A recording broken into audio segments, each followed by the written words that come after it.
let's talk about the generation of gaming, because I guess I wanted to talk about this because we are now in the second year, I believe. Second or third year, what would you say? Is it second or third year for 2021, 2022, second year. Yeah, so second year as we're being introduced to the PS5, the Xbox Series S and X. The Switch is kind of in between per se. You can argue, along with Amazon Luna and all this other crap. But anyways, Yeah. so this generation has been interesting because there's a lot of changes going on with a lot of franchises that people love so much. One we'll talk about a little bit later with the Halo. One talking about just games going a different direction, either game as a service or more of the co-op and multiplayer. Just a lot of different situations, and the fact that it's scarce of consoles, so a lot of people still can't get their hands on consoles to enjoy the games that are coming out. And Definitely not for the regular price anymore in certain regions. yeah, so it's almost, you can argue that the PS4 is also part of this generation, if you want to argue that, because for people that don't have PS5s, some of these games are still coming out for PS4s, and people are still playing PS4 games. So it's kind of weird. That is true. Still cross-platforming. But I wanted to sit back as us, you and I, because the goal of our show is to not only challenge the listeners and viewers, but also challenge ourselves. And I wanted to talk about just us personally, our favorite generation of gaming. Like, you personally, what was your favorite time to be a gamer? That the games that you enjoyed, what were you doing at the time? What you can give me a couple. I don't want to. Let's not go with your favorite number one. Let's open up a vaguely. Like, what were your kind of personal? Maybe like give me two, I guess. Like, what are some of your generations that you really enjoyed, and where were you doing at the time and all that? So, would you like to go first? Or would you like me to go first? You go first. I want to say, I think the one that's probably popular among a lot of people, because I think this generation was really unique because you had you had a new console coming in, a new competitor coming in for the second year, when it was going to be their do or die. They were the replacement where Sega was going away, and that's Xbox, right? When Xbox One, for the original Xbox came out, it was almost kind of like, it's just there. No one really too much took it seriously. Yeah, you had Halo, but it was always that talk, and I was part of that bus too. I mentioned on here, and I admit I was wrong on it.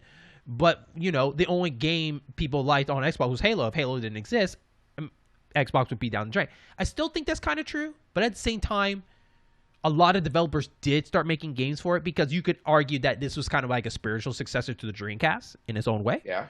A lot of Capcom's and Sega games were promoting on that console and everything like that. It was the very first console that was like American, America. I just hated the name. I just hated the name. I think Xbox was kind of a lame ass name at the time. I mean, now it's a household name. It's fine. I don't think it's still the best name, but it made a name for itself in that own way. But I think a lot of people's favorite generation was the 360 and the PS3 and the Wii era, if you want to throw the Wii in there. I think that was the best era because it was a lot of, besides PlayStation in this aspect, there was a lot of changes going on with features and consoles and new ways to play games. So you could look at the Wii of the first, really taking a chance on the motion front, right? Of hitting the families of, here we are, we're motions, you're going to enjoy everything, family going to join you, play games where you're more active with the game or everything. And it's still like gangbusters. I mean, it's the reason why it was like in the top 5 for a while. I don't know if it's in the top 5 greatest selling consoles anymore. I don't have to look at it. Not with the Switch now coming up on that stream, on that Steam, you know what I mean? But either way, the reason I think would surprise everybody was the 360. I think out of all of them. We know Nintendo was probably going to be around for better, for worse, and everything. And same thing, we knew PlayStation was on top. No one could touch PlayStation. You're coming off the PS2. PlayStation could do no wrong at the time. Like, it was one of those, like, you're going to get a PS3. It's impossible you're not going to get it. We got it. Okay? All right? So who had to prove the most? It was 360. because this is their second year. First year, cool. First generation, cool.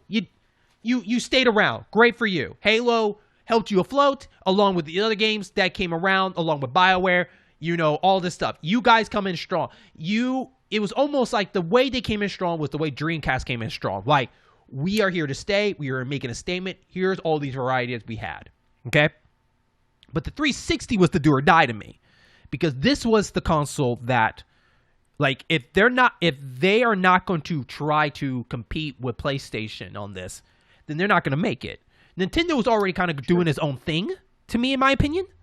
So they were kind of not in the competition kind of way, especially people compare, like, they not really care about graphics and everything, but they care about the fun of it. And so, but the 360 was the most important thing. And it was tough because it was deciding who should you pick. Do you go with what the PS3 and the exclusive, and what comes with it, and that their first parties were always bangers most of the time, Or do you go with the Xbox, the one that is kind of coming on the rise? You don't know what they're going to do with it, what franchise they can do, whatever. So if you want to argue game to game, PlayStation 3 has them out of it. If you're going to talk about first parties, Xbox still wasn't there yet on their first parties. Halo was still there, but then, you got Gears of War coming in, and then Fable was starting to come in more as it was coming off the first one, but it started making it more established with Fable 2. I would argue Project Gotham Racing, I think Forza was starting to come on the rise among that. You started seeing slowly, but it wasn't hitting the bangers like God of War and Uncharted and a bunch of other classic games that come on, Infamous, Killzone, all those franchises, to name a few. But Xbox didn't quite have that yet. But what Xbox did have that made me decide with the 360, and I think everybody can agree with this, was they had better features with their console. Let me tell you, man. Let me tell you. What drove me over there, because it was hard to get me to go over there, because, like, it's Xbox. Like, what is Xbox going to do with PlayStation? PlayStation's not already done. It's cool. They got me. Because the fact that, one, their internet online capability was 10 times better than PlayStation. Now, you could argue PlayStation 3 still had the free internet, the 3 online, but you got what you pay for that, which was nothing. So you get the quality to get. Or you get this nice real great quality internet, everything that the 360 did. And that didn't blow me over. That was great, but it didn't blow me up. What blew me over, honestly, was the communication, the community of us coming together to play games. The party chat was a freaking game changer. Yeah. In that generation, where, like, I could chat and play games with friends and communicate like that. That's freaking insane. Who would have thought about that? Because Microsoft was the one owning the multiplayer front. They were the games for, if you want to play shooters, we have the controller for it, and we have the multiplayer games to do it. Everybody was going there for the multiplayer and the party chats, linking up with your friends. The friends list was nuts. And all of that. It was awesome.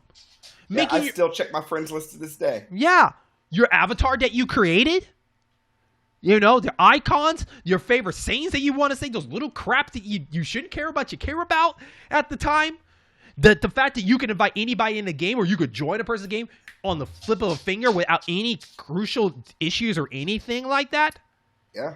You could party chat on PlayStation, but you couldn't play a game with somebody. And if you do party chat, it only maxed to 2, if I'm correct. You couldn't do 3 or 4. If you could, you still couldn't play a game while you were doing that. And on top of that, you could put music on the console, and you could jam out and make your own soundtrack. Like, I don't want to hear this music. I want to hear my music while I'm still playing with my friends. Exactly. And it manage it out to still have the sound effects and balance it up.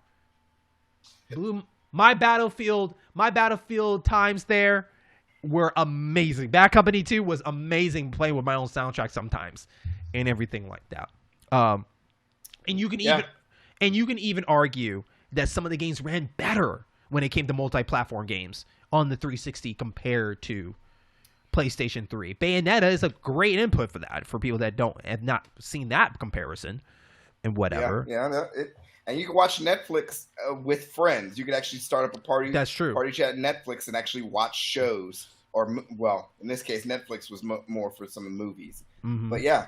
So. And then the indies, they had their own little kind of indies at the time. Their Xbox Arcade, dedicated to helping out these little people in their own on their project. The 360 came and proved a point, and the fact that you persuade me to pick a 360 before getting a PS3 later was nuts. Especially, let's get the biggest elephant in the room here, was the price.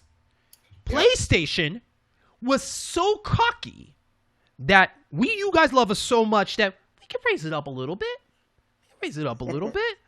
And $600. Don't worry about it. Yeah, while the 360 went low, and it's not like the quality and graphics were different. You're still getting the same games, everything. You prefer that? Sure. I'm pretty sure some people were victim of the red ring of death. I was one of them. Yeah, we had it. Same here. Yeah, we all had the issue. That's okay. But it was easier to repurchase another one, if in case worst case scenario, compared to a PS3 at the time, which halfway in this cycle that the PS2 feature disappeared for the Slim, which, don't get me wrong, that sucked, but it was for the better because it brought the price down. Because I have a Slim, and so the good Slim, the one you slide in, not the like the slider one, not like the the manual old sliding case. Yeah, I think the reason why that was my favorite generation, because for the longest time I got to play with friends that I didn't have to worry about them always coming over. And when friends move, who was there to help me get to play with my friends? Xbox was there for that. So, Xbox to me deserves a lot of appreciation, a lot of roses given to them for what they did in that era. They changed the game in that. They proved online gaming is not only viable but the future. Exactly. I 100% agree with that. And that's probably one of my favorite generation for gaming.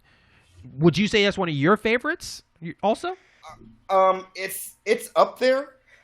It is up there because I still remember the fond memories of playing Halo 3 online, Xbox, late at night after work, like it was on a Friday night, similar to this.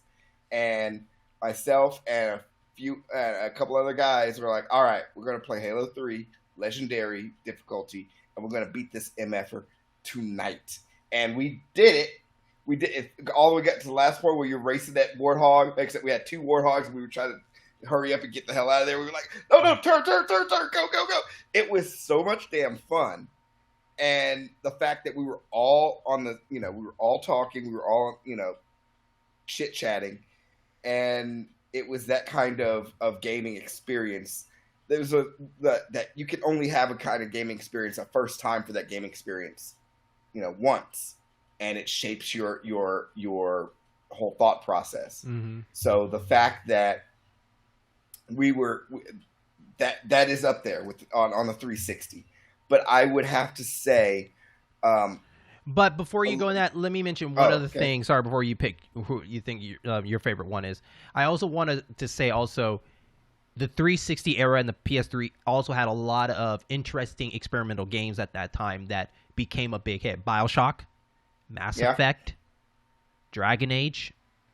A lot of these beginning games were phenomenal before the big change, say in entry 3 and 4 and further on. You can even argue Sonic was going through a different transformation around that time. Square Enix was pumping up different varieties. Remember, people forget that Square Enix pumped out a couple of games on that Xbox console at the time. They were taking a chance on American consoles, at that time. It's also the console we got, Blue Dragon and Lost Odyssey. Call of Duty 4 was where they strive humongously, taking out the Halo reigns. This is where Call of Duty started their saga of, okay, we're going to be every year now to doing that. The sports games were phenomenal at the time, you can argue. So, yeah, that's what I just want to do shout-outs. That generation had a lot of great games that started out there. Deus Ex started out there and then continue on from there. So,